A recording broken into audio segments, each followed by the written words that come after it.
Buenas tardes a todas.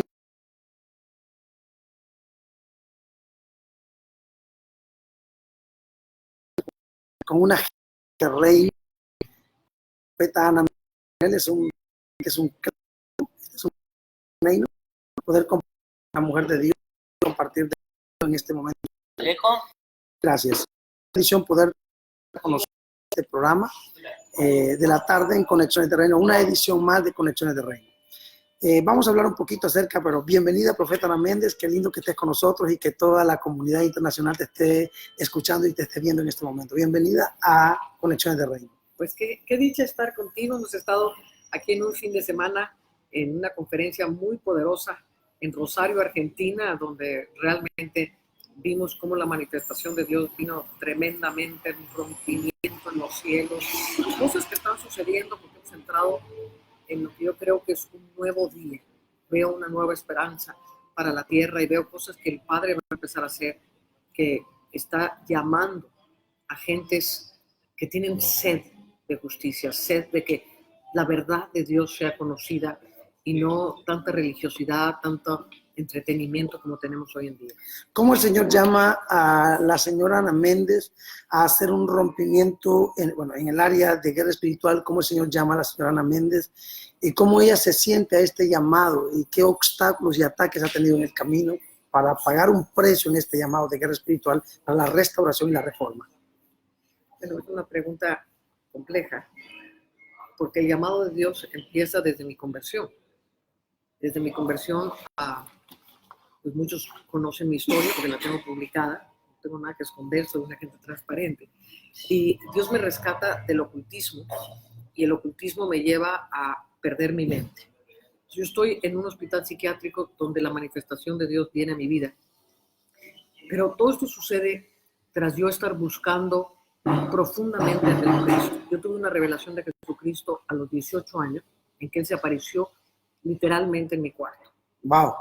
Y me dijo, tú vas a ser mi sierva, me vas a conocer en su debido tiempo a través de un hombre de ojos azules. Y entonces pasan 11 años, en que yo quedo absolutamente enamorada de Cristo. Y de hecho, sin conocer que había una iglesia cristiana, porque en aquel entonces, pues en México no había prácticamente nada, solo había una iglesia católica, y pues yo empecé a ir a misa todos los días, buscando a Jesús, a ver si lo encontraba, hasta que decidí que no estaba ahí, por lo menos no para mí.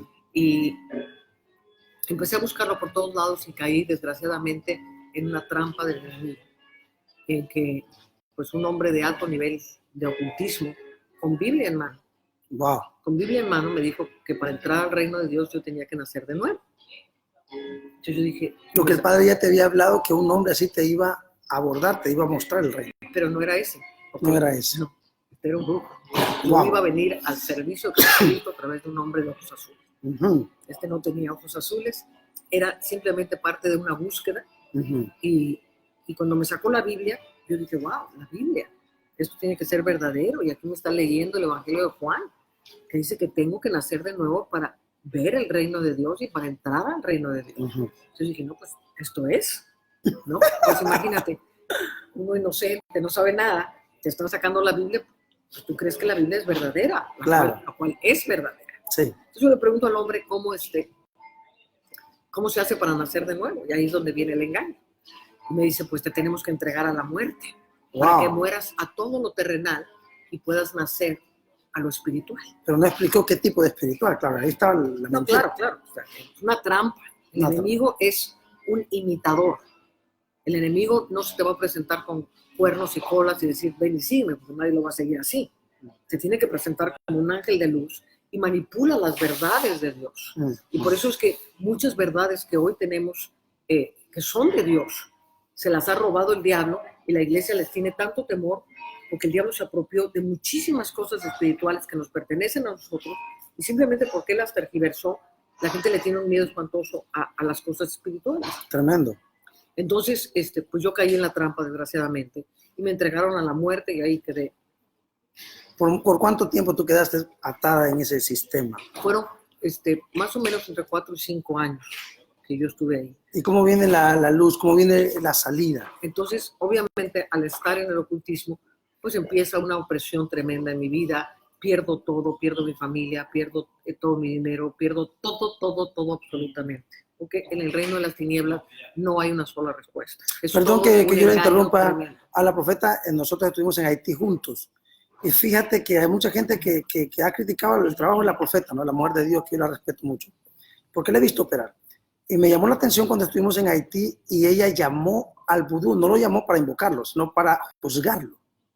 Ella lo llamó en la tarima y le dijo al vudú: hace tantos años yo estuve aquí para hacer una activación, para tener algún poder, ¿no?, diabólico.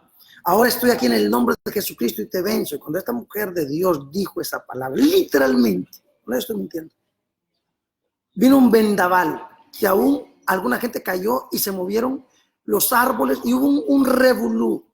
¿Cómo se inundó la ciudad? Y se inundó la ciudad, o cuando sea, ella... Tremendo. De tinieblas, ¿te acuerdas que se cubrió de tinieblas la ciudad? La ciudad de Haití. Y empezó a llover al punto que casi no podemos llegar al hotel. Entró el agua a los carros. Las aguas llegaban a la mitad del carro, ¿te acuerdas? ¿Verdad? Entraron y nosotros íbamos como espías arriba. Sí, no, terrible. Pero bueno, fueron juzgados. Después de eso vino el gran terremoto. Después vino el terremoto, pero gloria a Dios que los justos no murieron.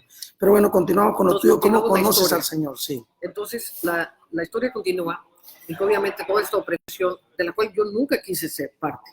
O sea, no es que a mí me gustara estar ahí. Claro. Yo odiaba estar ahí, me daba un miedo espantoso estar ahí. Claro. Pero lo que siempre me decían es que una vez que entraste no hay salida. A lo mejor alguien nos está escuchando que se metió equivocadamente a leerse las cartas, a hacer algo ocultista, y el diablo le está diciendo: lo que empezaste no hay salida. O estás a lo mejor en un pecado que dices: pues ya estoy demasiado envuelto y no hay salida. Esta es la voz del diablo. Sí. La sangre de Jesús vence todas las obras del diablo. Y entonces, en toda esta opresión, pues yo quedo loca al punto de no poder hacer una sola frase, Jaime. Wow. Yo no podía hablar. Atacó tu cerebro, tu mente. Yo no podía hacer una sola frase. O sea, quedé totalmente trastornada. Pues con los demonios. Con los demonios. Usted estás en un lugar de demonios. Peligroso, un mundo. Entraste en una área peligrosa. Entonces, en el hospital psiquiátrico, yo entro entre la vida y la muerte tras un intento de suicidio. Y oigo la voz audible del Padre, que me dice: tu Padre en el cielo no te va a abandonar. Entonces yo me quedo en una paz absoluta, me despierto en el hospital psiquiátrico, mi mamá estaba ahí, y digo: mamá, aquí va a haber una manifestación de Dios tan grande que va a cambiar la vida de todos nosotros. Mi mamá era totalmente atea, entonces empieza a llamar a las enfermeras: por favor, vengan, porque ahora ya oye a Dios. Está deschavetada, qué horror. Pero yo estaba en una paz absoluta, y a los 2 días llegó un pastor de ojos azules. Y entonces me empieza a hablar de Jesucristo. Que fue lo que Dios te había mostrado. Esa sí era la verdad. Era el bueno. Y entonces llega y me empieza a hablar de Jesús en una forma viva, en una forma como yo en la vida había escuchado a nadie. O sea, era la luz de la verdad saliendo de la boca de aquel hombre. Y yo me quedé así, dije: este es el Jesús que yo estoy buscando. Y entonces, así profundamente, dije: Cristo es el día más triste. ¿Por qué es el día más triste de tu vida? Dije: porque llevo 11 años buscando nada más. Llevo actos las tinieblas.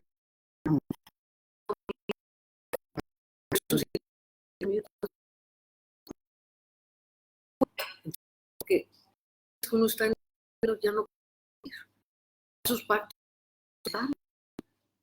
Me dijo: te sangre de Jesús rompe. Un terremoto dentro de mí. Le dije: ¿qué tengo que hacer para recibir a Jesús? Me dijo una sola palabra, no me predicó un evangelio de no sirve para nada. Sí, religiosos. Me dijo: arrepiéntete. Se te habló sencillo, cosas puntuales. Me dijo: arrepiéntete. Y cuando me dijo arrepiéntete, yo sabía que no era de esos arrepentimientos de confesión católica que uno va, se confiesa y el día siguiente hace lo mismo. Yo sabía que Dios estaba en ese lugar. Sí. Y yo sabía que Dios me estaba llevando al arrepentimiento. Y en ese momento tuve una visión muy clara de la cruz. Vi a Jesús clavado en la cruz y me miraba tras su rostro todo desfigurado, y de sus ojos salía, puedo decir una voz porque los ojos de Dios hablan, y me decía: mira cuánto te amé. Y veía yo en todas las llagas de Jesús mis pecados. y veía que yo, con todos mis pecados, era responsable de todo lo que Jesús padeció en la cruz. Y todos los que pecamos, obviamente toda la humanidad, porque nadie se salva, todos somos responsables de que Jesús se haya muerto en la cruz. Y eso fue fuertísimo para mí. Fue el golpe de conversión más auténtico que te puedas imaginar, porque yo dije, si Jesús, el santo, el glorioso, el Hijo de Dios, padeció de esta manera por esta miserable persona, ¿cómo puedo yo volver atrás? ¿Cómo puedo yo volver a hacer una vida sin sentido? Yo tengo que vivir. Entonces, era tal el impacto sobre mi vida de ver la cruz y ver todo el sufrimiento, que me acuerdo que me lo miré y dije, cada gota de tu sangre, cada herida que tú padeciste por mí, yo la voy a hacer valer. Y entonces me entró una ira divina. Y cuando yo estaba así, viendo la cruz, pude ver la condición de mi alma. Pude oler el hedor de mis vestiduras mugrientas. Pude ver el rictus del pecado en mi cara. O sea, fue una revelación que me hizo abominar todo lo que yo era y todo lo que yo todo había hecho. Todo el pecado y todas las tinieblas. Exacto. Y las cosas malas. Entonces yo caí como por 2 horas llorando por mis pecados y viendo la cruz delante de mí. O sea, fue realmente una conversión. Perdón, Anita, ¿y cómo viene tu llamado? ¿Cómo viene tu llamado? ¿Cómo nace tu llamado? Esto es muy clave, muy clave. Entonces, el pastor pone su mano sobre mí y me dice, la sangre de Jesús rompe todo pacto y todo espíritu inmundo que está en ti sale fuera. Y en ese momento yo sentí que algo poderosísimo salió de mí y la gloria de Dios vino sobre mí. Entonces, cuando pasan muchas horas en que estamos en la gloria, pero cuando yo salgo de la gloria, le hago una pregunta a Jesús y le digo, Jesús, tú sabes que llevo 11 años enamorada de ti, 11 años en que te busqué por todas las formas sabidas y por haber, hasta que caí en las garras del diablo y en el engaño del diablo más terrible. ¿Por qué nunca me mandaste a nadie? Esta es la pregunta. Wow. ¿Por qué nadie se acercó a mí con un tratadito de Jesús te ama? Eso hubiera sido suficiente para mí, para acercarme porque había a la iglesia. Mucho deseo, había mucho amor. No, mi amor, no estaba desesperadamente enamorada de Jesucristo. Tremendo. En el fondo tú estabas buscándolo a él, pero no sabías cómo hacerlo. No, exactamente. Entonces dije, ¿por qué dejaste que cayera a tales profundidades cuando yo te amaba con todo mi corazón? Entonces me habló en una forma tan preciosa y me dijo, era necesario que conocieras las debilidades del diablo por el llamado que yo tengo sobre tu vida. Poderoso. Y entonces entendí, entonces me entró una ira tremenda y dije, todo lo que me hiciste, diablo mentiroso, te equivocaste. Te equivocaste porque escogiste la persona equivocada. Aleluya. Porque vas a pagar por cada lágrima que salió Aleluya. De mis ojos, por cada dolor que me causaste, por todo lo que me robaste. Y vas a tener aquí la enemiga número 1 de tu reino. Entonces surge de esa búsqueda y de haber visto cómo se mueve el diablo y entendí. O sea, ya por entonces yo ya tenía un gran entendimiento de cómo se mueven las tinieblas. Y entendí cuál era la debilidad del diablo. Y esto es lo que el diablo no me puede perdonar. ¿Cuál es la debilidad del diablo? Dinos. ¿Cuál es la debilidad del diablo? ¿Cuál crees que sea la debilidad del diablo? No, pues yo te pregunto a ti. ¿Sabes cuál es la debilidad del diablo? Al diablo no le importa que vayas a la iglesia todos los domingos. Al diablo no le importa que te sepas la Biblia de memoria. Al diablo no le importa que tengas todos los títulos eclesiásticos del planeta. Ni que tengas dones de sanidades, ni que tengas todas las profecías. Lo único que vence al diablo es el amor. Y donde apúntalo, no puede amor. penetrar es donde está el amor. Y esto es lo que ha perdido la iglesia. La iglesia perdió el amor. Por eso el diablo está haciendo lo que se le pegue la gana. ¿Tú crees que por eso es el ataque entre profetas contra profetas, apóstoles contra apóstoles, y más con los hombres de Dios genuinos y mujeres de Dios genuinas? El fundamento de Dios, lo que Jesús vino a traernos a la tierra, son 2 mandamientos. Amarás al Señor tu Dios con toda tu fuerza, con todo tu corazón, con toda tu alma, y a tu prójimo como a ti mismo. Y es algo que se perdió en la iglesia. La gente no ama al Señor tu Dios con todo su corazón, con toda su fuerza, con toda su alma. Pero decimos que Dios vive en nosotros y Dios es amor. Dios no tiene amor, Dios es amor. Sí, Dios es amor, nunca dejará de ser amor. El problema es que no dejamos que ese amor se manifieste, porque las prioridades de la iglesia es un activismo de tal manera en el cual el que nos amemos los unos a los otros dejó de ser relevante. O sea, ¿cuántas iglesias hemos ido? ¿Cuántas iglesias hemos estado en que la gente ni se conoce unos a otros? Están sentados, puedes tener una gente con unas necesidades espantosas al lado tuyo. Con hambre, con necesidad de pagar una deuda, no tiene comida para comer y el que está a su lado tiene mucha plata y nadie le importa, nadie sabe nada. A nadie le importó, porque el fundamento de la iglesia se cambió y el fundamento de la iglesia tiene que volver a ser el amor de Cristo. Es solamente un ritual, una costumbre. La gente que está llena del amor de Dios no puede ser tocada por el diablo. Y esto sí se los envío con toda mi fuerza y con todo mi corazón, porque yo conozco el amor de Dios. Yo Tremendo conozco eso. la fuerza del amor de Dios. Tremendo. Y el amor de Dios no nos puede tocar. Y yo voy a los lugares y combato en las formas más tenaces, más fuertes, en contra de las fortalezas del diablo, y el diablo no me puede tocar. ¿Cuándo no? Yo quería hacerte pregunta, ¿por qué nace el deseo de subir a montes altos? ¿Por qué nace el deseo de tocar territorios fuertes? El deseo de, no solamente el deseo, pero las estrategias de usar la sal y algunos elementos de hace 15 años, 10 años atrás, y algunos elementos que Dios te mandó a usar, que fuiste pionera y que te mandó a subir a algunos montes y hacer algunas cosas. ¿Qué fue lo que te motivó? ¿Por qué empezaste a hacer esto? Bueno, hubo un momento en que un gran profeta de Dios llegó a México y él había tenido un fracaso muy grande estando en la Ciudad de México y se metió con otros apóstoles y profetas a buscar por qué había venido ese fracaso. Entonces Dios les mostró que había una fortaleza en México que estaba gobernada por un tremendo demonio alado, y venían demonios principales de toda Latinoamérica y se fortalecían en México y luego eran enviados otra vez a sus países. Y entonces este profeta agarró un guante, así como los vuelos del antiguo, de los tiempos antiguos, agarró un guante y dijo: el diablo por demasiado tiempo ha estado abofeteando la cara de la iglesia. ¡Wow! ¿Habrá alguno aquí que pueda hacerle frente y tomar el reto de ir en contra de él? Y aventó el guante. Y cuando el guante iba volando en el aire, yo iba volando en el aire. Y agarré el guante.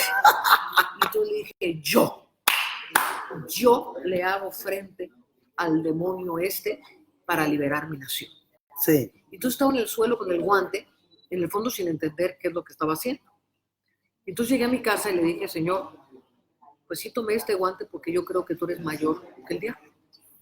Y a mí no me importa que sea un demonio al lado, yo como David creo que mayor eres tú que cualquier potestad que esté aquí en México. Claro.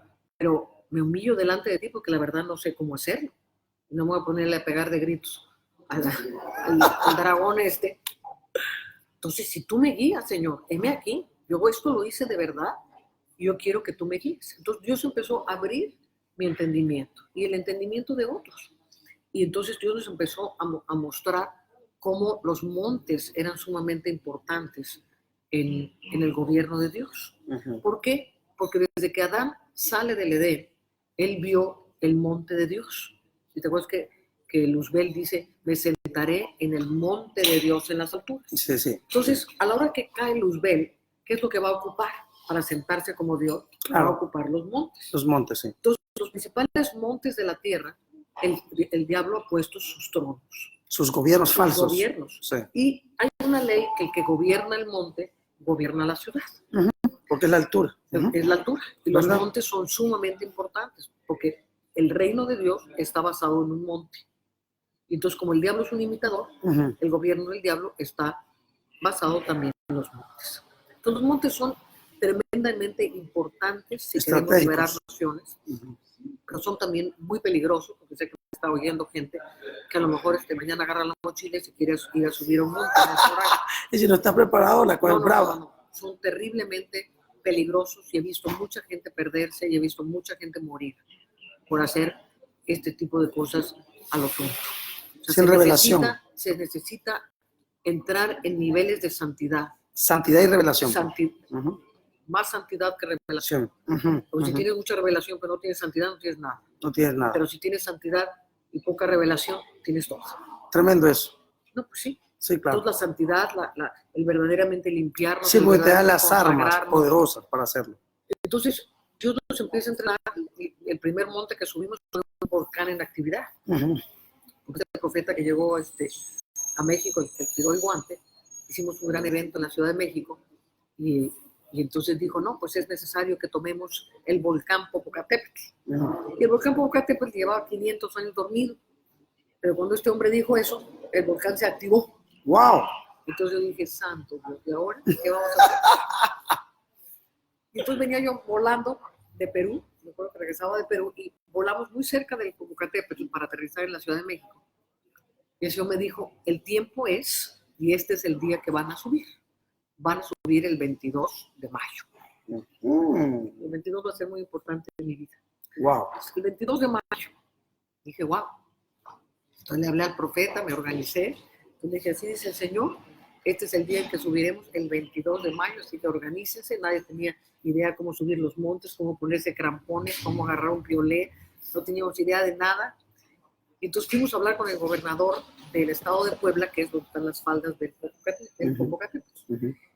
Y entonces ya querían evacuar la ciudad de Puebla y quién sabe cuánto. Entonces le dije, mire, nosotros somos un equipo de Dios que podemos solucionarle su problema, pero necesitamos que nos dé permiso de subir, porque está acordonado el volcán. Está la policía cuidando que nadie suba al volcán. Wow. Entonces nosotros tenemos un equipo de parte de Dios que le puede solucionar el problema, pero necesitamos permiso. ¿Okay? No nos van a dejar subir. Entonces me dice, mire, yo no tengo respuesta a esto, pero si usted cree que Dios le habló y que usted tiene la respuesta a esto y me va a ayudar para que no tenga que evacuar la ciudad, yo no le puedo dar permiso porque si le doy permiso y usted se muere, está su sangre sobre mí. Pero lo que sí puedo hacer es hacerme de la vista gorda. Entonces, yo me organizo para que ustedes suban y yo no digo nada. No les doy permiso, pero tampoco digo nada. Y voy a agarrar a los vulcanólogos que le estén mandando los reportes del volcán todos los días para que usted esté alerta de qué está pasando y toda la cosa. Le dije, señor gobernador, me parece perfecto. Estamos para servirle. Bueno, total, pues organizamos toda la expedición para subir el volcán en actividad y fue verdaderamente, fue un parteaguas en nuestra vida, la de todos los que subimos. Un divisor de aguas. Un divisor de aguas, porque realmente vimos actuar a Dios en una forma tan asombrosa. Eso marcó tu vida como para tú iniciar un tiempo de tomar lugares altos. ¿Marcó tu vida? Sí, claro. Desde luego Dios nos ungió y lo que vivimos, el poder que vivimos, cómo Dios lo tomó, cómo Dios se manifiesta en las alturas de los montes, era algo como del Antiguo Testamento. Asombroso. Que apareció un tremendo dragón de nube. De hecho, el volcán en lengua náhuatl, como lo nombraron los aztecas, se llama el dios de humo. El dios de humo. El dios de humo. Y por eso se manifiesta el dragón, viste, en los aires, tremendo eso. Creo que se llama Mictlantecuhtli, uno de esos. Que se llama o la serpiente de humo, se llama. Entonces empieza a manifestar visiblemente ante nuestros ojos naturales. Viéndolo en las nubes, obviamente. Sí, pero se forma de tal manera visible, y movía la cabeza y nos miraba, y volteaba la cabeza, así, o sea, estaba manifestándose. El demonio en las alturas, violentamente. Y entonces había un altar muy terrible ahí, lo derribamos. Cuando lo derribamos vino un temblor de más de 7 grados en la escala de Richter y todo el volcán rugía. Y nosotros clavamos así con los piolets, muertos en susto. Imagínate. Muy fuerte. No, se oía la lava abajo. Y todo el mundo sacudiéndose así. Entonces, pues te vienen a la memoria el Sinaí, ¿no? Cómo el Sinaí humeaba y temblaba. Y Dios llevaba a Moisés a la nube. Entonces, de alguna manera, estábamos dentro de la nube de Dios, subiendo esto para la conquista de México. Muy fuerte. Ahora, perdón, ¿qué es la experiencia que a ti, Anita, en la vida, la más difícil, la que de repente te ha golpeado, la que quiso quitarte la vida, o lo que crees tú que generó ataques contra ti? Porque de repente alguna guerra generó ataques para que te empezaran a perseguir de una manera grande, porque la persecución contra ti es una persecución muy evidente. La gente la lee en las redes sociales, la gente que no tiene conocimiento y que es inmadura en lo espiritual, pues dice, no, pues sí, la gente tiene razón, esa señora es así. pero los que te conocemos y sabemos que eres una señora seria, sabemos que todo eso son mentiras de las tinieblas y mentiras del diablo. Pero ¿qué crees tú, qué evento en tu vida crees que generó esta venganza del diablo para empezar a atacarte en las redes? ¿Qué crees tú que fue lo que generó esa venganza contra ti? Es ser absolutamente comprometida con la verdad. Wow. La guerra no me llevó a la persecución. Entiendo. El diablo no tiene poder para levantarse contra un hijo de Dios. Entiendo. Es la verdad y la vida la que es perseguida. Sí, porque Jesús cuando habló del reino fue cuando lo mataron. Si hubiera hecho milagros, anduviera con los milagreros por todos lados. Fue cuando habló del reino que lo mataron. Cuando Dios se levanta para destruir un enemigo, el diablo es una cucaracha. O sea, el diablo no, o sea, la guerra no tiene retaliación, eso es otra mentira del enemigo. Perdón, es que yo creo que lo que pasa es que tantas verdades que fueron desenterradas, por ejemplo, tanto es verdades que las transcribiste en libros como Iniquidad, como La Santa Cena, que me parece un libro tremendo, ¿no? Bueno, ¿cuántos libros que has escrito? Es el Gadú, por ejemplo, tremendo. ¿Cuántos libros que escribiste? Yo creo que esas verdades que se soltaron, como esta guerra es cósmica, entonces los demonios empezaron a vengarse. ¿O qué crees tú que realmente es eso lo que crees tú que pasó? La verdad es siempre atacada, la luz es atacada, la vida de Dios es atacada. Por eso dice Jesús que cuando digan toda clase de mal contra vosotros mintiendo, sabed que grande es vuestro galardón en el cielo. Aleluya. Entonces mi vida ha sido comprometida con la vida de Dios, porque desde que yo me convertí, el Padre me dijo, no voltees para atrás ni un gramo, y yo me comprometo a guardarte y ningún demonio te va a tocar, pero si tú te volteas, el diablo está atrás de ti para destruirte. Entonces yo hice un pacto con Dios de nunca más volver atrás, de caminar una vida santa, de caminar una vida verdadera, en la mayor cantidad de luz que puedo tener, y sigo creciendo en luz y en verdad. Y si me persiguen, que me persiguen. Y si dicen toda clase de mal contra mí mintiendo, grande es mi galardón en el cielo. Y en el fondo ya dejó de importarme lo que tiene que decir el diablo. Es mucho más importante lo que dice Dios de mí.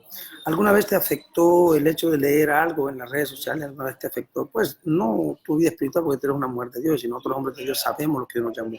Pero emocionalmente, nuestra carne, ¿alguna vez fuiste golpeada en tu carne? No como moretones, pero Obviamente soy mujer. Las mujeres somos emocionales. Más sensibles, sí. Somos mucho más sensibles. Entonces, los ataques, pues sí tuve que vencer. No te puedo decir que no me afectó, sí me afectó, pero no me venció. Fuerte. Estamos abatidos, estamos derribados, pero no destruidos. No, yo sé que no te, porque tú seguiste, no paraste. No, yo no paré. ¿Cuántos oyeron que Anamente paró? No paró. El que me llamó es a quien yo le voy a dar cuentas. Y te estaba diciendo algo que es sumamente importante. Tenemos que vivir por lo que dice Dios de nosotros, no por lo que dice el Internet de nosotros. Porque un día nos vamos a parar no delante del Internet para que nos juzgue, nos vamos a parar delante del Dios de toda la gloria. También. Yo recuerdo una vez que Dios me mostraba en el cielo, he sido arrebatada muchas veces al cielo. Y muchas de las cosas que escribo, las escribo por experiencias tremendamente profundas en lugares celestiales que están obviamente ancladas en la palabra de Dios. Porque cualquier experiencia tienes que anclarla en la palabra de Dios. Si no, es una mitología. Todos mis libros están profundamente anclados en la palabra de Dios, pero con experiencias del cielo, porque mi misión es traer el cielo a la tierra, porque Jesús es lo que vino a hacer. Y entonces un día Dios me mostraba los libros, dice, entonces los libros serán abiertos. Y en los libros está escrito todo lo que hacemos, todo lo que pensamos, todo lo que las reacciones que tenemos, las motivaciones equivocadas que tenemos, todo se va escribiendo. Hay un ángel al lado de cada persona escribiendo, toditito está haciendo escribiendo. Y entonces Dios me dijo, Ana, vive tu vida, no conforme se escribe en los libros o en internet, en la tierra, sino conforme se escriben los libros en el cielo. Y desde que Dios me dijo eso, yo soy sumamente consciente de cómo se está escribiendo mi libro en el cielo. Y sé que ese libro, yo soy responsable de cómo está siendo escrito. Entonces, lo que me preocupa es cómo está siendo escrito ese libro, no lo que dice un montón de gente. En el fondo no son nadie. Es increíble que dijeras, bueno, pues se levantaron grandes apóstoles y gente así. Pero de repente sale gente que no son nadie. Diciendo cualquier cosa. Dice cualquier cosa y la gente le da credibilidad a un gente que, ¿quién es? No es nadie. No, pero fulanito dijo. Fulanito dijo. Luego te metes, porque yo lo que hacía, cuando veía un comentario así, me metía a su Facebook. Y eran puros satanistas. Eran puros satanistas. Gente sin fundamento, gente loca. Sí, y luego, pues gente también que desgraciadamente están hijos de Dios, porque atrapados no son babilónicos. Un día Dios me dijo, no te equivoques, no son babilónicos, son hijos míos que están atrapados en un sistema babilónico, pero no son babilónicos. Eso me dio mucho. O sea, que un día se les va a romper el velo y van a tener que llorar arrepintiéndose por lo que hicieron, como Saulo persiguiendo la iglesia. Y entonces, ¿cuál es mi misión? Es orar por ellos, porque puedo ver que son hijos de Dios en cautiverios tremendos de Babilonia, y que les va a costar muy caro el haberse enredado de tal manera y pudiendo tener galardones extraordinarios en los cielos. Babilonia se los está robando, y eso me da a mí una misericordia muy fuerte. Y entonces, en la misericordia de Dios, pues me gusta orar por ellos. Y lo mejor que puede pasar es que Dios los rescate de ahí, porque son mis hermanos, porque son hijos de Dios. Y quiero verlos bien, y quiero verlos resplandecientes, y quiero que cuando se tengan que parar delante del cielo y decir, Señor, aquí está mi vida, que Dios los pueda galardonar grandemente. ¿Cuál es el país o la experiencia más fuerte que has tenido en guerra espiritual en algún país del mundo donde tú viste? No te atacó, no te golpeó, pero que sí fue muy duro el desarrollo de esa guerra, ese combate. Bueno, obviamente el ascenso al Monte Everest. El ascenso del Monte Everest pues, fue un cambio radical para muchas naciones y fue una expedición que duró 5 semanas, en cual pues es una de las montañas asesinas pues, más tremendas del mundo. Y no es como es ahorita, que ya tienen un montón de ascensos comerciales. Nosotros fuimos justamente después, no sé si oíste la desgracia que sucedió en el 96, que hicieron una película que se llama El Everest. Sí, sí. Nosotros fuimos justo después de esa expedición. O sea, a nosotros nos tocó caminar sobre esos cadáveres. Caminar, o sea, llegar a campamento base y caminar sobre esa tragedia. Entonces, pues fueron experiencias fuertísimas. Vinieron una avalancha que quiso matarnos antes de llegar al trono de las tinieblas. Y fue como dice el Apocalipsis, que el dragón envió un río para destruir a la mujer, pero la tierra ayudó a la mujer y se tragó el río. Y vimos la avalancha que venía hacia nosotros, o sea, toneladas y toneladas y toneladas de hielo, que sabes que pues no hay forma de salir de eso. Y delante de nosotros se abrió una grieta gigantesca y se tragó la avalancha. Y así libró Dios nuestras vidas. Estoy hablando de algo que cuando lo estás viviendo es más profundo, más fuerte, ¿no? Es terrible. Es tremendamente fuerte. Pero no solamente las cosas que combatimos, las fuerzas de las tinieblas que estaban ahí. Profeta Mara, perdón, ¿cuál es el libro de todos los? Porque un libro es un parto, es un hijo, es algo que sale de tu espíritu, eres tú. ¿Cuál es el libro que más, de los libros que tú has escrito o de los que estás por escribir, que ha marcado tu espíritu, que dice, me ha marcado, cambió la vida de Ana Méndez? Porque realmente Dios me llevó a algo que yo no pensé que iba a hacer, o no pensé que iba a escribir, o no pensé que iba a decir. ¿Cuál de los libros, de todos los libros que tú has escrito, ha marcado, antes que marcar la vida de personas, literalmente ha marcado tu vida? Yo creo que uno de los libros más importantes que Dios me ha permitido escribir se llama Regiones de Cautividad. Creo que Regiones de Cautividad abre todo un panorama de lo que es el mundo espiritual y la cautividad del ser humano, y cómo todos los seres humanos de alguna manera tienen una forma de cautividad. Los cautivos no nada más es la prostituta y el drogadicto.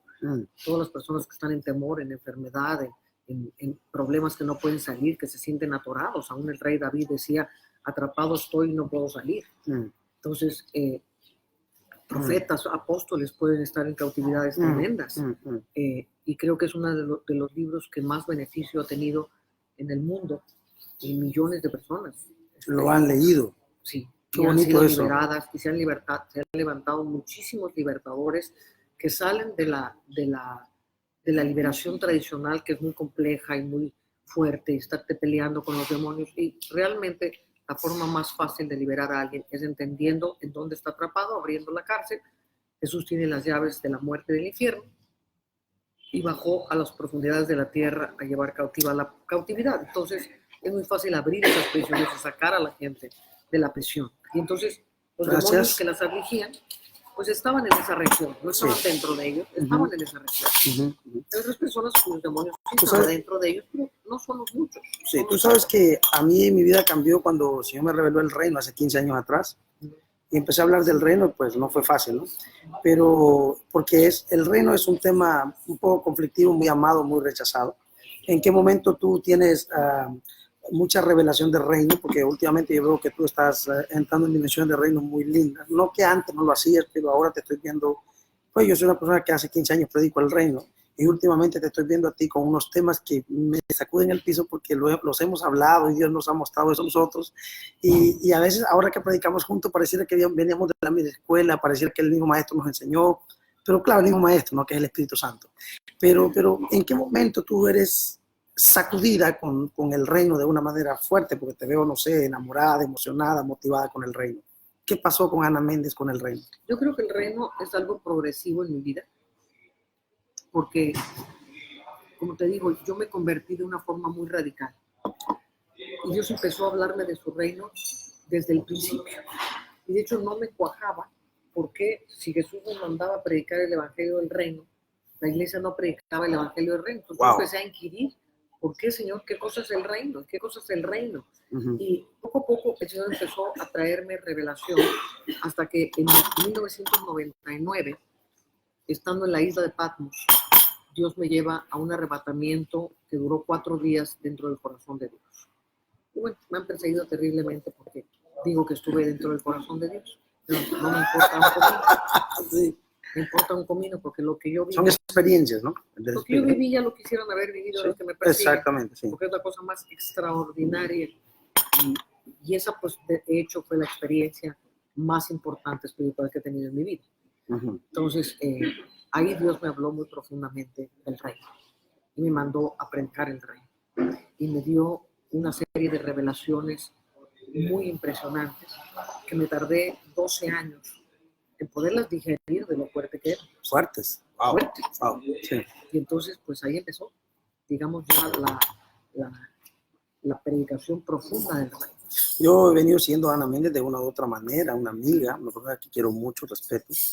Y he visto que últimamente no es que no orara antes, o no es que uno fuera una mujer del espíritu antes, pero he visto una conexión en ella y en su esposo muy fuerte, pero hablando de ella, de Ana Méndez, de ella, una conexión espiritual muy fuerte. Y hoy que hemos estado juntos en el evento, que he podido escucharla, he visto esa conexión espiritual. ¿Qué pasó con Ana Méndez? Que la veo más sensible, más, no que no fuera espiritual, y yo quiero que la profeta no me malinterprete la pregunta, pero la veo más conectada, más espiritual, más sensible, más... ¿Qué pasó con Ana Méndez? ¿Qué está pasando en este tiempo con Ana Méndez? No es que no fuera antes espiritual, pero es que ahora la veo, no sé, más sensible. ¿Qué pasa? Entiendo que Dios tiene que hacer algo muy poderoso sobre la tierra y que requiere una generación de luz, que demanda niveles de santidad, niveles de luz, niveles de sacrificio y de muerte, que Dios me está llamando a tomarlos para poder hacer algo muy efectivo desde los cielos sobre la tierra. Aleluya. Entonces, pues sí, estoy en una etapa de mi vida de mucha entrega, de mucha contemplación, de mucha oración, de mucho sacrificio también. Y te veo más bonita. No sé si ustedes concuerdan conmigo, está más bonita.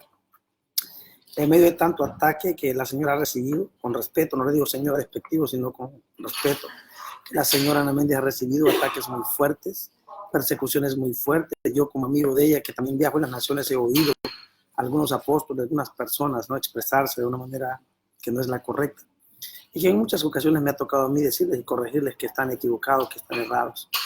Pero pues ahora que hemos estado junto con ella en este evento y puedo tener experiencia con ella más, pues hacía unos 10 o unos años que no nos veíamos, y ahora que nos vemos yo veo una Ana Méndez más fuerte. De hecho le dije, ay, Ana Méndez para el rato, fuerte, sólida, sensible a Dios, muy profunda con el reino, y eso me da mucha alegría, mucha alegría, y yo creo que verdaderamente lo que yo siento en mi espíritu, profeta, es que vino mucho ataque, porque lo que viene, la gloria que viene es tremenda.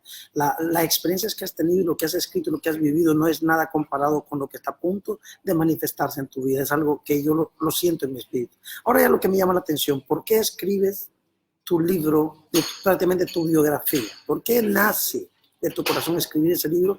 Que pues yo no lo he comprado, lo quiero comprar, y los animo a que lo compren. Ajá. Ay, muy poderoso. Muy poderoso. Pues llevo muchos años en que mucha gente me empezó a decir: Anita, tienes que escribir tu historia. Porque mi historia es una historia muy sobrenatural. No, yo no soy una gente común. Soy una gente muy sobrenatural, que me han pasado cosas muy sobrenaturales en la vida. No mística, corrección. Muchos dicen que la señora es mística. ¿Qué significa ser místico? A ver, porque yo no entiendo ese término, que lo usan como un insulto. Y para mí, una gente mística, pues es una gente que se encuentra con Dios. Ese es mi concepto de la palabra mística. Pero para normalmente... Pero me dicen como insulto, es mística. Entonces, mística es como una mezcla, ¿no? De personas que ven espíritus donde no hay, que ven ángeles donde no hay, que se imaginan cosas. ¿De dónde sacan esa definición? Porque en el diccionario no dice eso. Por eso, pero es el concepto que hay normal, ¿no? Pero entonces no es misticismo, no es una mezcla de cosas mitológicas. Es que cuando yo soy profeta desde los 9 años, y yo tuve experiencias en mi vida. Los ángeles se me aparecían en el camino cuando iba a la escuela y hablaban conmigo. Y alguien me escucha y me dice: eres místico. Yo no soy místico, son experiencias de vida, porque soy espiritual. Realmente nosotros somos seres espirituales, solo que uno desarrolla más ese potencial que Dios le dio. Entonces, es tremendo eso. Ahora, ¿por qué entonces escribes ese libro de tu historia? Porque mucha gente me pidió que lo escribiera. Mi vida ha sido una inspiración para muchas personas. Y en un momento dado apareció un productor de cine. Y yo siempre he tenido en mi corazón hacer una película. Porque en la historia de DNA, mi abuelo fue el precursor de la cinematografía en México. Entonces me traigo así como que quiero hacer una película. Adentro, en tu ADN. Sí, está en mi ADN. Y entonces escribí una película que desgraciadamente la persona con la que la escribí me resultó terrible, pero fue una desgracia terrible. Pero cuando estaba yo en eso, conocí a un productor de cine que me llevó a Hollywood. Me dijo: te voy a presentar con la gente que puede hacer tu película, porque está extraordinario tu guión y no sé cuánto. Total, fuimos a Hollywood y empecé a hablarles. Y vi a varios productores de cine de Hollywood, de los grandototes, ¿eh? Claro. No vas a creer que los chicos, sí. Grandototes. Entonces me decía: pero cuéntanos quién eres. Entonces yo les contaba quién era yo. Y se quedaban así. Y me decían: ¿sabes qué? La película no es tu guión. La película eres tú. Wow. Si tú escribes tu libro, yo te hago la película. Entonces, escribe tu historia. Y eso me lo dijeron sin conocer, o sea, sin hablarse uno y otro y el otro. Claro. Entonces, yo llegué y dije: ¿pero cuál es mi historia? Porque yo tengo como 200 historias. Hay gente que nada más tiene una historia. Sí. Yo tengo como 200. ¿Y cómo resumirla o cómo meterla en un libro? ¿Cuál es mi historia? No es fácil, sí. ¿Por dónde le meto? Es complejísimo. Sí. Entonces empecé a orar. Dije: Señor, pues a lo mejor puede ser algo muy inspirador. Que la gente ve una vida sobrenatural como en el Antiguo Testamento, y lo ven así como algo lejísimo, cuando no es lejísimo. Jesús dijo: el más pequeño en el reino de los cielos, mayor es que Juan el Bautista, que era el más grande de todos los profetas. Tremendo. Entonces, si el más pequeño en el reino de los cielos es mayor que Elías, que Abraham, yo dije: no, pues yo califico para ser la más pequeña en el reino de los cielos. Dije: Señor, yo ese pedacito yo lo quiero. Yo sí califico para ser la más pequeña. Heme aquí. Y entonces, mi vida ha sido de una fe que realmente ha sacudido montañas. Entonces dije: voy a hacer un libro sobre la fe. Y dije: dirígeme, Señor. Y me dijo: escribe la parte de ti que te forma en fe. Quiero que la fe vuelva a la tierra. Wow. La gente ha perdido el enfoque Que de la sea fe. un aporte para la gente que ha perdido eso. Porque la fe se volvió, a ver, tengo fe para que Dios me dé un carro, tengo fe para que Dios me dé un negocio, tengo fe para que Dios me dé una casa. Pero la fe eso no es la fe.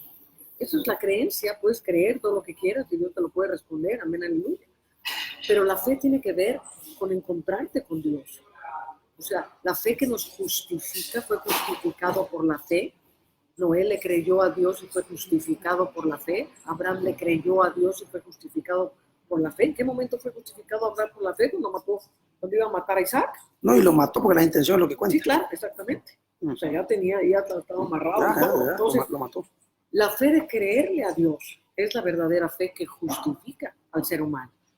O sea, tener fe, yo creo que Jesús está sentado arriba en el cielo. Eso no es fe. Cualquier religión católica, testigos de Jehová, todo el mundo piensa que Jesús está arriba, sentado a la diestra del Padre. Eso es lo que dice la Biblia. No tengo fe. No, fe es el oír algo de parte de Dios y creerlo en contra de todo tu razonamiento. Y dar los pasos que significan dar un salto al vacío, porque o Dios se manifiesta o Dios se manifiesta. Tremendo. ¿Sí? Ahora, yo quiero es la fe que justifica. Hacerte una pregunta, ¿en qué momento y por qué? Y mira la pregunta, ¿por qué tú crees o consideras importante el arte profético y en qué momento tú sientes de Dios pintar obras de arte? Porque en realidad yo sé que tú eres un artista. Eso lo sé, porque se nota, eres profeta, y los profetas somos así, pero ¿en qué momento y por qué nace el deseo de pintar pintar obras de arte y hacer ahora los paños que estás haciendo y hacer lo que estás haciendo? ¿Por qué? Explícanos un poco por qué nace en eso. ¿Qué tiene que ver predicar el evangelio con pintar arte? ¿Qué tiene que ver predicar el evangelio con los paños que estás haciendo y con lo que Dios te está revelando del reino animal, o sea, eso que Dios te está revelando que es tremendo, pero quiero que lo expliques, el por qué. Antes de venir yo a Cristo Jesús, yo fui una pintora muy famosa. De eso olvida, me soy artista. Cuando llegué a Jesucristo, el Señor me dijo, quiero que me entregues el arte porque no vas a pintar para mí. Entonces me quedé así como que, es mi carrera, de esto vivo. Y me dijo, pues no, me lo entregas. Wow. Entonces dije, amén, Señor, pues tú eres mi Señor, tú mandas. Ahí están los pinceles, el rol sagrado. Y pasaron 21 años. 21 años en que Dios purificó mi alma, mi espíritu, trató conmigo. Y pasados 21 años, tuve un sueño. Y en el sueño, el Señor venía y me decía, ahora quiero que pintes para mí, porque tu espíritu ha sido purificado y vas a pintar las visiones que yo te dé.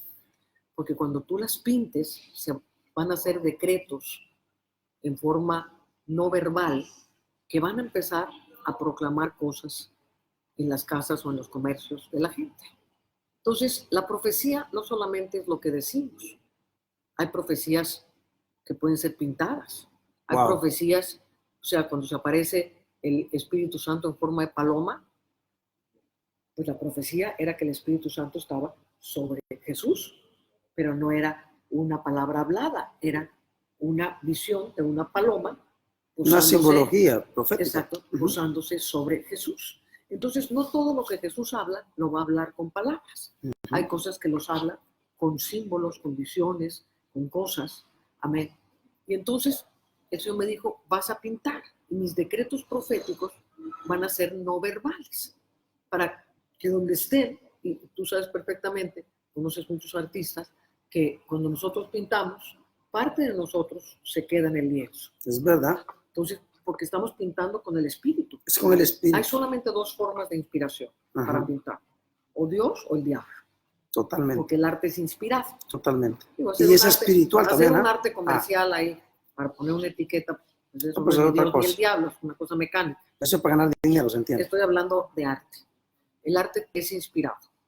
O te inspiró una fuerza espiritual de las tinieblas o te inspiró el Espíritu Santo. De hecho, la primera persona llena del Espíritu Santo en la Biblia está en Deuteronomio y es Bezalel. Y Bezalel fue el artista que fue escogido para hacer todo el arte del tabernáculo de Moisés. Y fue lleno del Espíritu Santo, del Espíritu de sabiduría.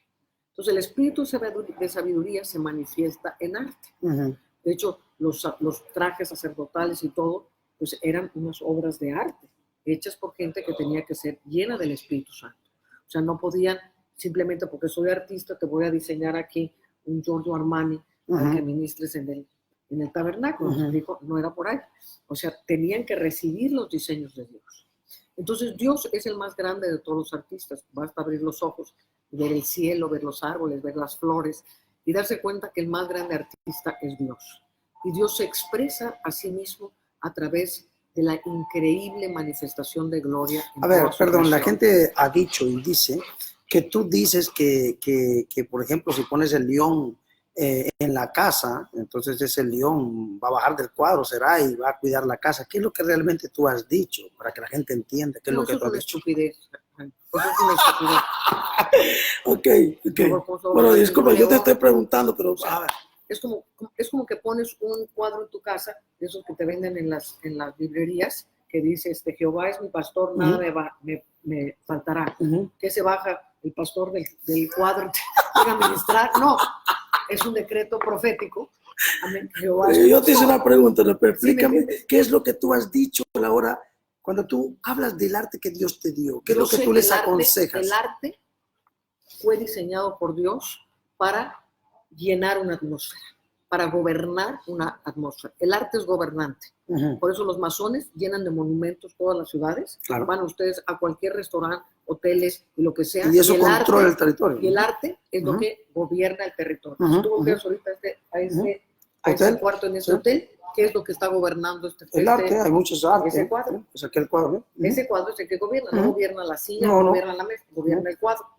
¿Sí me entiendes? Entonces, la pintura está hecha para gobernar atmósferas. Usted entra a un lugar donde hay un cuadro todo oprimente, la atmósfera se siente oprimida. Es verdad. Usted entra a un lugar donde hay un cuadro lleno de flores, un paisaje muy bonito, usted siente la paz. Entonces, Dios habla a través de diseños. Dios es un Dios de diseños.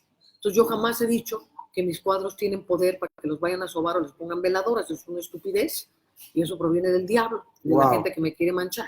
Pero yo jamás he dicho eso. Lo que he dicho es lo que Dios me dijo a mí. Cuando pones un decreto profético, tiene una influencia sobre la atmósfera, porque está decretando el poder, estoy exaltando el poder de Dios. De la misma manera que podría yo poner un letrero en la pared con un versículo, pero en vez de ponerlo en letras, pones un símbolo profético de un águila, de un... Exacto. Sí, un paloma, el Espíritu Santo que tú decías, ¿no? Exacto. Exactamente. Y no por idolatría, sino que no es para idolatría. Es un acto, entonces, un decreto profético. Alguien se preguntará, pero el Señor dice, no te harás imagen ni cosa alguna que esté en el cielo y en la tierra, ni te inclinarás a ella. Y ahí está la palabra clave, para inclinarse a ella. Y esto es porque en el tiempo en que fue dado los 10 mandamientos, no había arte como hay ahorita. O sea, la gente no iba a una galería de arte a comprar arte. O sea, el arte era únicamente iconográfica. O sea, servía únicamente para hacer ídolos y para adorarlos. Entiendo. Entonces no había artistas que te pintaran para que decoraras tu casa. ¿Me entiendes? Con el tiempo, solo los grandes ricos en los palacios empezaron a adquirir pinturas pues, de los grandes maestros de la pintura, como Miguel Ángel, como Rafael, o como los grandes pintores que pintaron los palacios de antigüedad. Pero la gente normal pues, no tenía pinturas en su casa. Esto es una cosa del siglo XX. ¿Sí me entiendes? Entiendo. Entonces, la pintura en el tiempo antiguo era una pintura hecha para los demonios. Sí, porque era idolátrica. Era idolátrica. No existía una pintura para Dios. Ahora, si ves los diseños del tabernáculo, pues está lleno de ángeles, está lleno de palmeras. Adoración a Dios. El arca del testimonio es una pieza de arte. ¿Qué me dices tú de la fuente con los toros, del lavacro? Es una pieza de arte. Amén. Entonces, Dios es un artista. Y entonces Dios se exalta en el arte. Entonces, la clave ahí es no te hagas ninguna figura para inclinarte a ella y adorarla. Ahora, si alguien se inclina delante de mis cuadros, yo lo repruebo tremendamente. No está bien. Es un idólatra y está mal y yo lo repruebo. No, y al hacerlo te maldice, porque mira, claro. Ahora, ¿por qué hago yo las baños que le dices tú, pañoletas, le digo yo en México pañoletas. Mascadas? Amén. Que son muy bonitas, de seda, seda fina. Exactamente, porque la gente se pone ropa hecha por los homosexuales, la cantidad de diseños que están entrando de diabólicos, la India. ¿verdad? No, hoy por hoy, la gran cantidad de diseños vienen de la China y de la India. Y la gente se pone todos los estampados y no tienen ni idea de lo que se están poniendo. Y se están poniendo la cantidad de demonios. Y entonces, yo sentí de parte del Señor hacer cuadros que la gente los pudiera poner. Y que en las pañoletas. Exactamente. Pero en el fondo los hice de tal manera que te los puedes poner, los puedes enmarcar. pues son muy bonitos para enmarcarlos, pues son muy bonitos para poner. Y entonces, ¿por qué si nos ponemos las cosas que hace un homosexual, ¿no? La gente que les gusta, ¿no? Ay, no, pues ya el gran diseñador, ya salió Gucci, el otro, Michael Kors, ya salió Gucci, ya salió por acá. Diablitos todos, sí.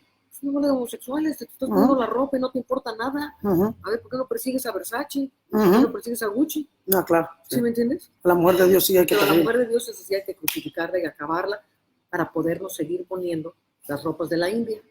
Está cancelado. ¿Sí me entiendes? Ahora, entonces estamos haciendo cosas que son revolucionarias. Sí. Y a mí me gustaría que muchísima gente se pusiera a hacer ropa para el Señor, con diseños de Dios, que la gente pudiera usar cosas que fueron ungidas, que fueron oradas, o sea, que traen bendición a la gente. A la gente, ¿verdad? Ahora, el porqué de los aceites y por qué ahora de los comprimidos naturales que estás promoviendo, ¿cuál es en sí el cometido, lo que está en el corazón de la profeta, no de la empresaria? Porque esto creo que no es dinero, es propósito. Los crea mi esposo. Perfecto, sí, sí. La Biblia habla del arte del perfumador. El perfumador es el que mezcla los aceites aromáticos. Hay 158 escrituras que nos hablan de aceites aromáticos. Dios es el creador del reino vegetal. La gente que dice, no, pues eso es aromaterapia. Pero el diablo se ha robado muchísimas cosas. Pero yo les pregunto, ¿quién creó el reino vegetal? ¿Lo creó el diablo o lo creó Dios? Wow. Lo creó Dios. Y una de las cosas más maravillosas del reino vegetal es que si lees la Biblia, dice que en el tercer día creó Dios todas las plantas. Y cuando vas a la escuela te dicen que las plantas transforman la luz en clorofila y necesitan la luz del sol para crear la clorofila. Es verdad, sí, eso dice. Pero si te pones a pensar, las plantas fueron creadas en el tercer día y el sol y la luna fueron creados en el cuarto día. Porque las plantas no se nutren de la luz del cuarto día, se nutren de la luz del primer día. De la luz del primer día. A ver, explícanos eso. La luz del primer día es Jesucristo. Wow. Él es la luz que es la vida. Wow. Cuando Dios dijo, sea la luz. Llegó el reino, llegó Jesús, claro. Llegó Jesús, que viene a ordenar y a recrear todas las cosas. Tremendo. Entonces las plantas absorben la luz del primer día porque son sensibles al Espíritu. Por eso dice la palabra, si hay algún enfermo entre vosotros, vaya a los ancianos y sea ungido con aceite, pero no se trata de aceite de oliva. El aceite de oliva en la Biblia es para prender las lámparas, no es para sanar, y mucho menos aceite Johnson. Es lo que usa hoy la gente, te ungo con aceite Johnson. No es nada. El aceite esencial es, por decir algo, la esencia de la planta. Y Dios creó el mundo vegetal. De hecho, las plantas tienen la misma configuración atómica que nuestras células, exactamente la misma. Y Dios crea en el reino vegetal toda una serie de recursos para que podamos vivir en salud. Amén. Amén. Y entonces las plantas responden al Espíritu Santo de Dios. Amén. Cuando tú tomas un aceite esencial hecho por un profeta, no uno que te compraste ahí. Sí, no, cualquier cosa. O chamán, brujo raro. Hay muchas compañías medio raras. Sí. Y el aceite esencial absorbe la unción del mezclado. Por eso es muy importante que un santo de Dios sea el que mezcle. Sí. Y hoy por hoy hay muchos aceititos que vienen de Israel y que vienen de muchos otros lados, de Brasil y de mucha cosa, que traen unciones bien mala onda. Mala onda, sí. En México es mala onda, o sea, sí. Mala. Sí. Como dices tú, no. que sí. Pero que no. Sí. Mala onda. Sí. Entonces, los aceites adquieren la unción del que los mezcla, por eso dice el arte del perfumador, es el que entiende cómo mezclar. Es como la cocina. No vas a mezclar pues cualquier cosa con cualquier cosa. Le echo chocolate y le echo aceitunas. No se queda nada. ¿Sí me explico? Entiendo. Hay un arte para entender la frecuencia de los aceites. Los aceites son frecuencias. Tu cuerpo funciona a 58 megahertz. Los aceites esenciales tienen entre 70 y 300 megahertz. Cuando tu cuerpo empieza a sentirse enfermo, bajas de megahertz, entonces bajas a 40, bajas a 30, si llegas a 20 te mueres. Entonces, cuando te sientes todo enfermo, es porque tus megahertz se bajaron. Cuando tú te aplicas un aceite esencial, el aceite esencial te va a subir la frecuencia de tu cuerpo. Entonces, por ejemplo, el aceite rosa, que son 300 megahertz, ¡fum!, te sube por acá. El de menta, ¡fum!, te sube por acá. Entonces, simplemente por la frecuencia del campo electromagnético de nuestros cuerpos, viene la sanidad. Pero el aceite esencial responde al Espíritu Santo. Por eso Dios dice, sea ungido con aceite, pero el original es con aceite aromático. No con aceite de oliva, porque las lámparas, entiendo, pueden ser las lámparas, ¿sí? El aceite de oliva es para las lámparas. Entiendo, sí. Entonces, ahora, ¿por qué tú nos hablaste de para limpiar el colon y esas cosas? Bueno, que nos hables, porque Dios te mostraba de conquistar el reino también animal, el reino vegetal, el reino... Vaya a preguntar todo. No, pues claro, pues yo tengo que preguntar de todo porque hay mucha gente que tiene dudas y habla cualquier cosa y es mejor oírlo de la fuente. Tú eres la fuente. ¿Ya? Lo que los demás digan es interpretaciones, pero tú eres la fuente. Yo soy el canalito. Claro. No entiendo, pero tú eres la fuente de lo que Dios te reveló. Ajá. Bueno, una de mis preocupaciones más grandes es el estado físico de la gente. La iglesia nunca ha estado tan enferma como hoy. Nosotros somos el templo del Espíritu Santo. Y los templos están hechos un desastre. La gente se mete lo que se le pegue la gana, come una gran cantidad de comida chatarra, los cuerpos están con sobrepeso, los cuerpos están desalineados, enfermos. Y decimos que somos el templo del Espíritu Santo. Y entonces queremos predicar a un Dios poderoso y la gente toda empastillada, toda, ya me tengo que ir al doctor. O sea, ¿cuántas conferencias yo predico en todo el mundo, ¿verdad? Trabajamos en más de 60 naciones.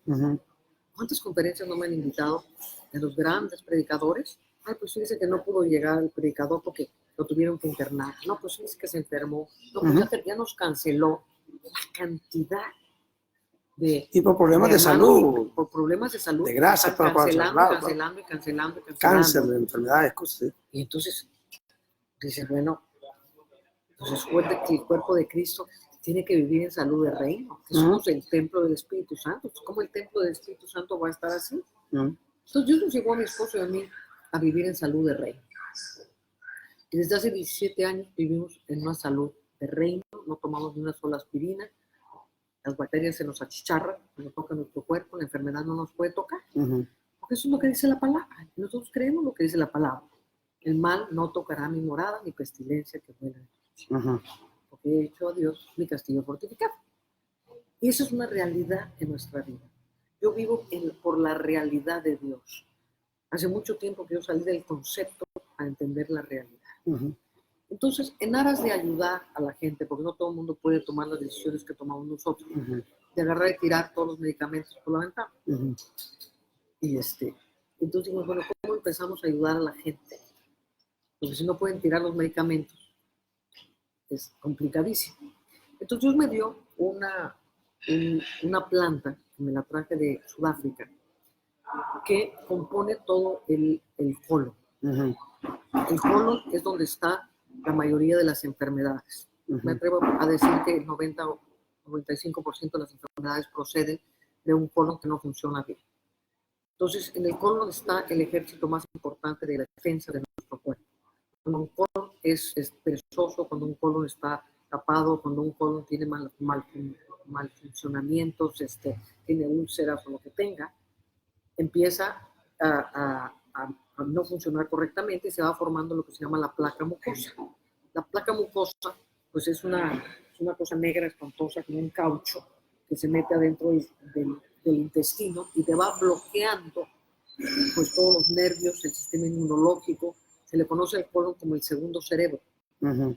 ¿Por qué se llama el segundo cerebro? Porque tiene más nervios conectados al cerebro que ninguna otra parte del cuerpo. Entonces, muchos problemas, por ejemplo, de depresión provienen del colon. ¿Por qué? Porque el colon es uno de los productores más importantes de serotonina. La serotonina es lo que te hace estar contento. Tú tienes mucha serotonina, que te ríes mucho. Amén. Entonces, la serotonina te hace estar contento, pero cuando el colon está tapado en ciertas áreas, inhibe la producción de serotonina y la gente se deprime. Está deprimida, sí. Entonces, gracias, el problema del colon, aquí estamos, por ejemplo, en Argentina, donde la causa número 1 de muerte es el cáncer de colon. De tanta carne, tanta pasta. Entonces, comen muy mal. Y como comen mal, se llenan de medicamentos para suplir lo mal que comen. Entonces están en un ciclo vicioso de muerte. Entonces tenemos que cambiar eso porque tenemos que cambiar eso. Todos los problemas de los fármacos es que dentro de nuestro cerebro tenemos una glándula que es muy importante que se llama la glándula pineal. Y esta glándula es una de las puertas del espíritu que conecta nuestro ser espiritual con nuestro cuerpo. Entonces lo que hacen los fármacos es crear un celofán que cubre la glándula pineal.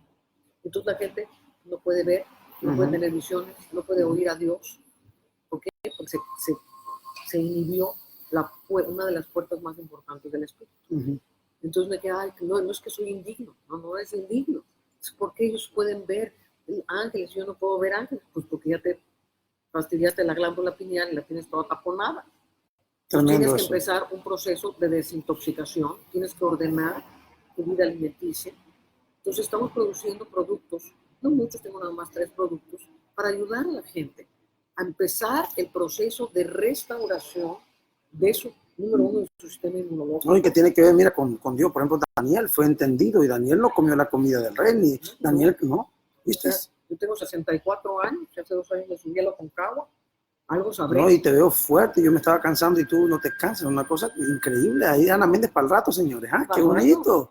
¡Wow! ¡Qué bendición! Cuéntame un poquito acerca de tu esposo, el por qué yo lo conozco a él y sé que Dios lo usa mucho a él, y el por qué es importante que al invitarte a ti lo inviten a él. Bueno, no están obligados, pero el por qué es, tú necesitas esa unción contigo, que en realidad es un complemento, pero el por qué tú necesitas esa unción contigo a la hora de una invitación. Es el hombre más espectacular que he conocido en mi vida. ¡Wow! Emerson tiene una frecuencia del cielo que no la ha visto ningún otro hombre en la tierra.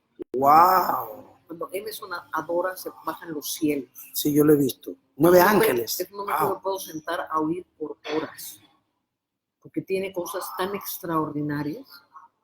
Y simplemente porque habla inglés, necesita un intérprete. La gente decide que para qué va a pagar un intérprete cuando traen a Emerson. Entonces es la tontería más grande que están cometiendo, porque cuando Emerson y yo trabajamos en conjunto, es más fuerte, el poder más de completo. Dios que viene en esas conferencias yo lo he visto. Es sin igual. Yo los he invitado junto a los dos, y el trabajo del señor Emerson es un trabajo profético fuerte, mueve los ángeles, mueve la atmósfera, es un hombre de ayuno, de oración, un hombre muy profundo, y se necesita esa unción en la iglesia.